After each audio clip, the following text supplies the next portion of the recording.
ကဘာဦးကလေးကကောင်းကင်ဘုံကနတ်တွေဝါတွေဟာကဘာကြီးကိုစောင့်ရှောက်ဖို့တာဝန်ယူထားရပါတယ်။လူသားနဲ့နတ်ဆိုးတွေကိုလည်းထိန်းချောင်းရပါတယ်။ဒါပေမဲ့နတ်ဆိုးမျိုးနွယ်တွေက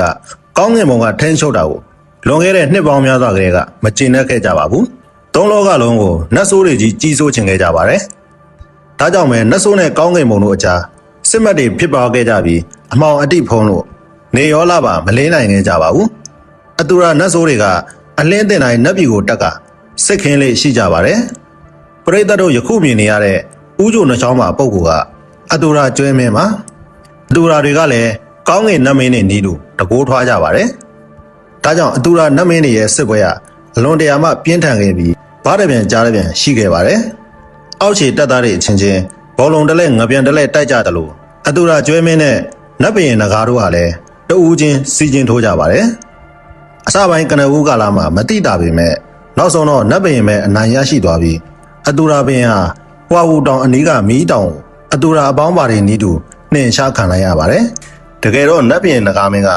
အတူရာမင်းကိုနဂါတတော်ဆောင်များနဲ့ချုပ်လို့ဇီဝင်ချုပ်ပြစ်မှာဖြစ်ပြီးရောက်ဖတော်ဖြစ်နေလို့သာနတ်ဘရင်ဟာအတူရာအားလုံးကိုနောက်တစ်ခါကောင်းကင်ကိုမစင်ဖို့ဂတိတောင်းပြီးမီးတောင်ကိုနှင်ထုတ်လိုက်တာဖြစ်ပါတယ်။နတ်ပြည်ကအပြက်စီးတွေကိုတော့နူဟာနတ်သမီးကသူ့ကိုယ်သူစတေးပြီး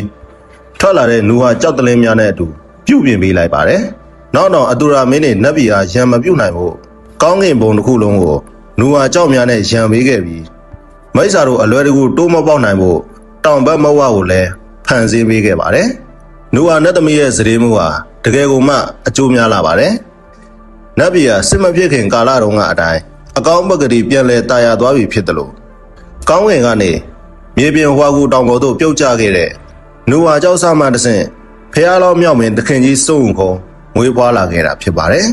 ။ဟူခုံးကတော့ပါရမီရှင်ပြီးငယ်စဉ်ကတည်းကဟွာကူတောင်ကအခြားမြောက်များနဲ့မတူပဲအလွန်တန်မာလာပါတယ်။နွယ်ခိုစည်းတာခုံပြန်ကြော်လာတာတွေမှာဝီခုံးကအင်မတန်တော်ပြီးမြောက်အပေါင်းတို့ရဲ့ဘရင်ဖြစ်လာသူပါ။ဒီလိုနဲ့တနေ့မှာတော့ဝါဆဲပြန်လောင်းမြင်းနဲ့တရက်ပင်ပေါ်တက်ကအခြေရန်မြောက်များဖို့တရက်သီးရွှေပေးနေတဲ့မြောက်မဲဆုံးကုန်းစီကွမ်ရင်မေတော်ရဲ့စေခိုင်းချက်အရဘူခုံးကိုပညာသင်ပေးဖို့လာခေါ်တဲ့နတ်ဆရာတိပုရောက်လာပါတယ်။ဖះလောင်းမြောက်မင်းဖြစ်တဲ့ဆုံးကုန်းမှာကဗီဇအကောင်းရောအဆိုးရောဒွန်တွဲလျက်ရှိနေတာကြောင့်ကွမ်ရင်မေတော်ဟာဆရာတိပုကိုဝီခုံးဟာတရားနဲ့မွေးလျော်အောင်သင်ပေးစေခြင်းနေတာဖြစ်ပါတယ်။အဆိုပါအကြောင်းပြချက်နဲ့ဟွာဝူတောင်ကိုရောက်လာတဲ့ဆရာတိပုကအပူဝင်ကင်းကင်းနဲ့တရက်ဒီခူးနေတဲ့ဝူခုံးကိုကြည့်ရင်ပြုံးနေပါတယ်။ဒါပေမဲ့ချက်ချင်းပဲဝူခုံးကအပင်မြင့်ကနေလက်ပြကိုလှမ်းဖမ်းလိုက်တာကြောင့်ခြေချော်ပြီးအပင်ဖျားကနေအောက်သို့ဘုံကနေပြုတ်ကျသွားပါတယ်။ဆရာတိပုရှိတဲ့အပင်အောက်ကိုရောက်တဲ့အခါမှာတော့ဝူခုံးဖမ်းလာတဲ့လက်ပြလေးဟာတေဆုံးသွားခဲ့ပါပြီ။ဝူခုံးလည်း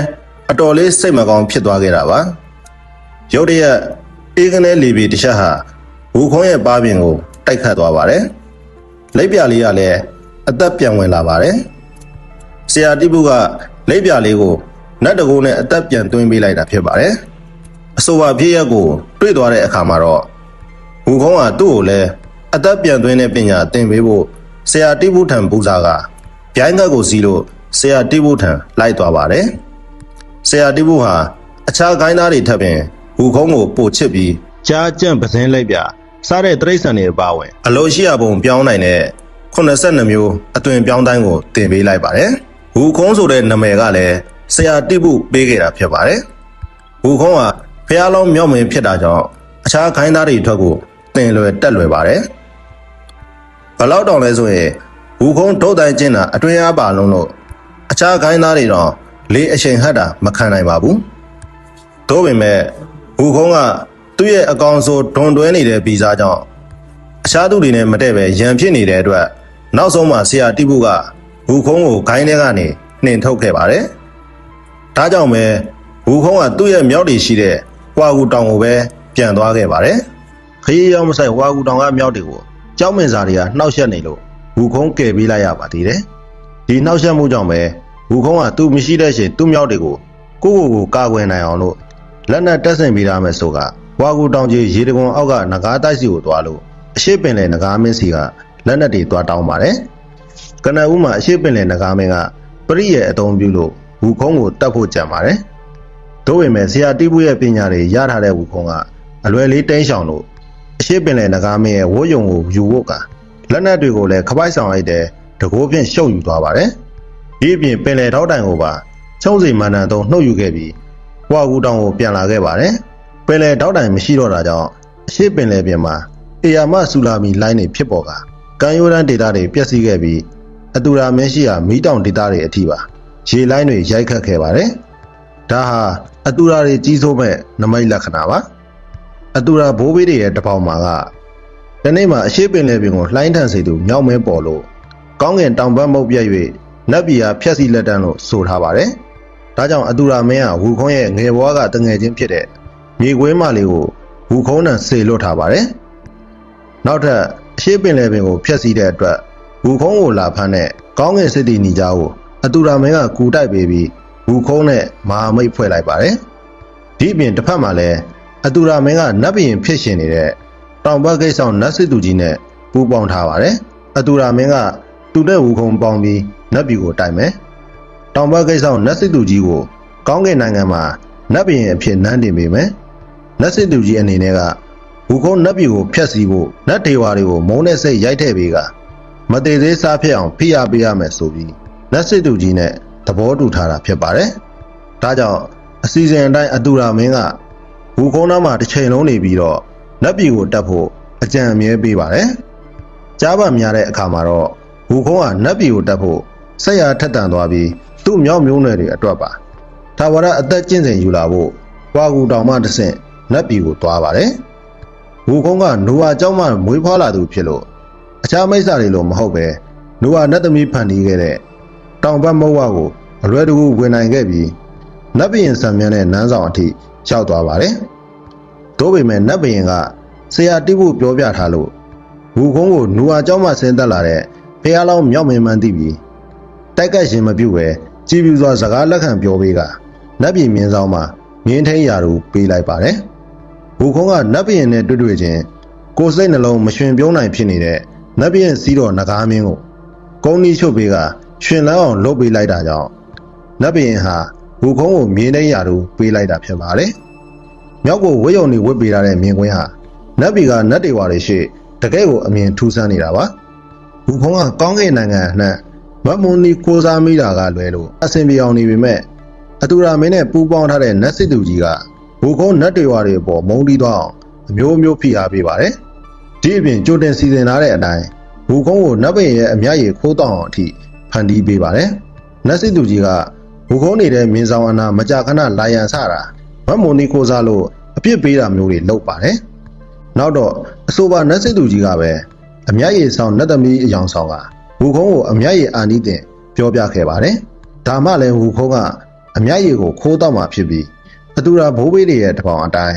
းနတ်ပြည်ကိုဖျက်ဆီးနိုင်မှုစွမ်းအားလုံလောက်သွားမှာဖြစ်ပါတယ်။အတူရာမင်းနဲ့နတ်စစ်သူကြီးတို့ရဲ့အစီအစဉ်တွေဟာအသက်ဝင်လာတယ်လို့ပြောရပါမယ်။အမြတ်ရည်အကြောင်းတိသွားတဲ့ဝူခုံးကခိုးတောက်ဖို့ပြင်နေချိန်နတ်စစ်တွေကိုဥဆောင်တဲ့နတ်စစ်သူကြီးရောက်လာပြီးဝူခုံးကိုကျိုးနဲ့တုတ်ကကြာဖို့နဲ့ရိုက်ပါတယ်။နဂါမိုးကျိုးနဲ့ရှီနောင်ခံထားရတဲ့ဝူခုံးလည်းဒေါသကိုပေါက်ကွဲကကျိုးကိုဖြေဖို့အမြတ်ရည်ထည့်ထားတဲ့အိုးတွေခုန်ချသွားပါတယ်။နဂါမိုးကျိုးကမီးနဲ့တွေးမှပြေတာဖြစ်လို့ဝူခုံးဟာယခုလိုလုပ်လိုက်တာပါ။အမြတ်ရည်အိုးတွေရောက်တဲ့အခါမှာတော့နာကျင်မှုနဲ့ရင်းနှီးက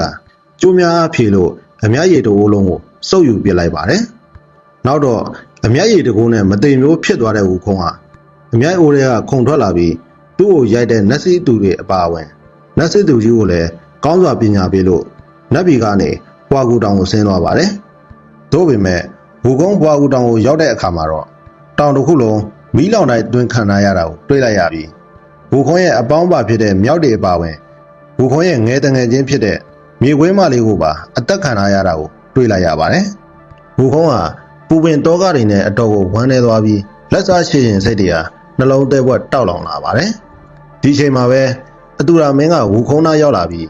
တကိုးနဲ့မြောက်တွေကိုကောင်းကင်စစ်တပ်ကလာတိုက်သွားတဲ့မြင်ကွင်းကိုပြလိုက်ပြီးသူနဲ့အတူကောင်းကင်ကိုတိုက်၍နတ်ပြည်ကိုဖျက်ဆီးဖို့တိုက်တွန်းလိုက်ပါတယ်။ဒေါသထွက်နေတဲ့ဝူခုံးလည်းစဉ်းစားဆင်ခြင်ဉာဏ်မရှိတော့အောင်စိတ်ရိုင်းဝင်သွားပြီးနတ်ပြည်ကိုအစိတ်စိတ်မှဖြစ်အောင်လုပ်ပစ်ပါတယ်။ ဝူခုံးကတောင်ဘက်မုတ်ဝါကိုလည်းဖျက်ဆီးပစ်လိုက်တယ်လို့ထောင်တောင်းရှိကိုပွားပြီးကောင်းကင်စစ်တပ်တစ်ခုလုံးကိုဖယိုဖယဲဖြစ်မွားစာကျဲသွားအောင်လုပ်ပစ်ပါတယ်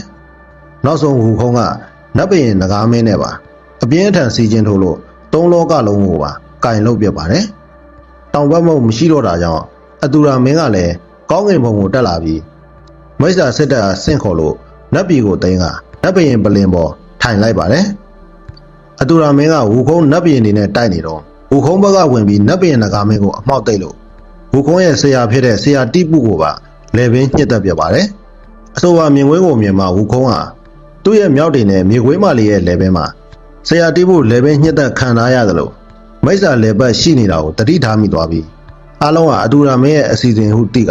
အတူရာမင်းနဲ့ပြင်းထန်တိုက်ခိုက်ပါတယ်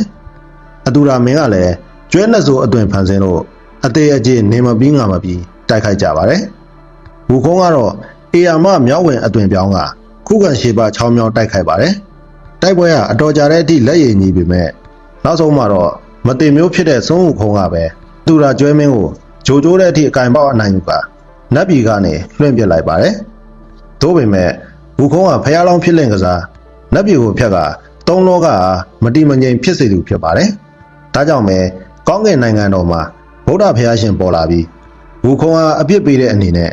လက်ဘွားတော်နဲ့လက်ငါးချောင်းတောင်ကြီးအောင်ဖိထားလိုက်ပြီးအရှင်ရာသီဆက်ဝန်တို့ကူးလို့ရှက်တန်လို့